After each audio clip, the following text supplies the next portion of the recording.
स्वरूप दिखा करके वही बोलिए जो राम को लाए हैं, जो कश्मीर में धारा 370 को समाप्त किए हैं, हम उनको लाएंगे। जिन्होंने 3 तलाक की प्रथा को समाप्त किया है, हम उनको लाएंगे। बहनों और भाइयों, यह कार्य हमें करना होगा और इसके लिए यही है हमारा भारतीय समाज। कृतज्ञता ज्ञापित करना ही हमारा वास्तविक दायित्व है।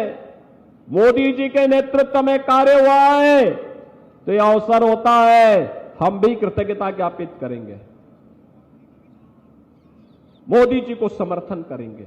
और आखिर 70 वर्षों तक सबको शासन करने का अवसर प्राप्त हुआ।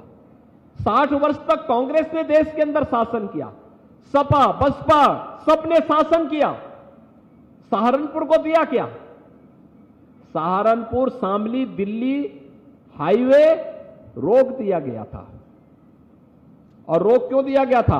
क्योंकि उस समय जो सरकार थी, उस सरकार का जो कॉन्ट्रैक्टर था, वह कॉन्ट्रैक्टर कमीशन नहीं दे पा रहा था, इसलिए इस कार्य को ही रोक दिया गया।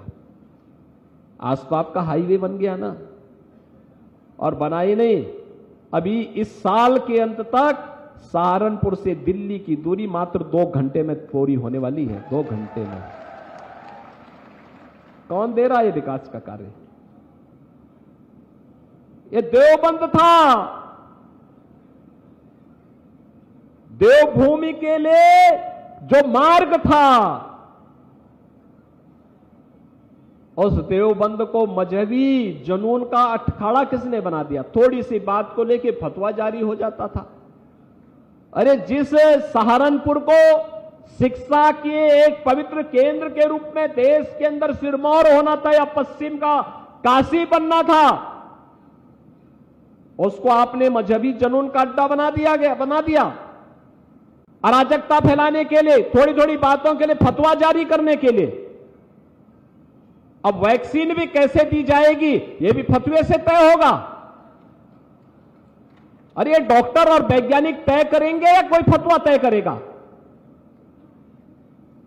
लेकिन बहनों और भाइयों, यहां पर किस प्रकार की अव्यवस्था और अराजकता फैलाने का प्रयास होता था। डेवलपमेंट की कोई चर्चा नहीं करता था। हाईवे बने, रेलवे की बेहतर कनेक्टिविटी हो, विश्वविद्यालय बने, हमारी सरकार आई, ये सभी हाईवे भी बने। सहारनपुर को स्मार्ट सिटी के रूप में विकसित किया जा रहा है। और यही नहीं, मां शाकंभरी के नाम पर एक वर्ल्ड क्लास यूनिवर्सिटी का निर्माण भी हम यहां पर कर रहे हैं। सत्र प्रारंभ हो चुका है। चुनाव के बाद भव्य उद्घाटन की तैयारी के लिए भी हम लोग आएंगे। बहनों और भाइयों, आज यहां की हस्तशिल्प और कारीगरी दुनिया में अपनी धूम मचा रही है। पहले क्यों नहीं था? ऐसा नहीं कि हमारे कारीगर नहीं थे, कारीगर थे, लेकिन सरकार का प्रोत्साहन नहीं था। आज पीएम विश्वकर्मा और 1 डिस्ट्रिक्ट 1 प्रोडक्ट योजना के माध्यम से इन्हें फिर से वह सम्मान दिलाने का काम हुआ है। पहले अन्नदाता किसान आत्महत्या करने के लिए मजबूर था, क्योंकि उपज का दाम भी नहीं मिलता था और चीनी मिलों को औने पौने दाम पर बेच करके माफियाओं के हवाले कर दिया जाता था।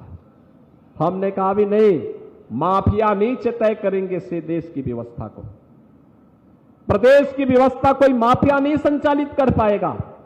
माफिया वहीं जाएगा जहां उसकी जगह है। कोई समझौता नहीं करेंगे।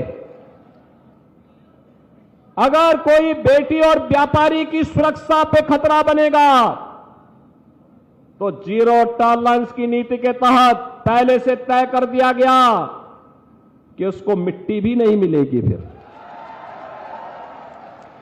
और बहनों और भाइयों, आप देख रहे होंगे अब कोई जेल में, कोई जहन्नुम में, और बाकी जो बचे हुए हैं स्वयं ही राम नाम सत्य है की यात्रा पे निकल गए हैं।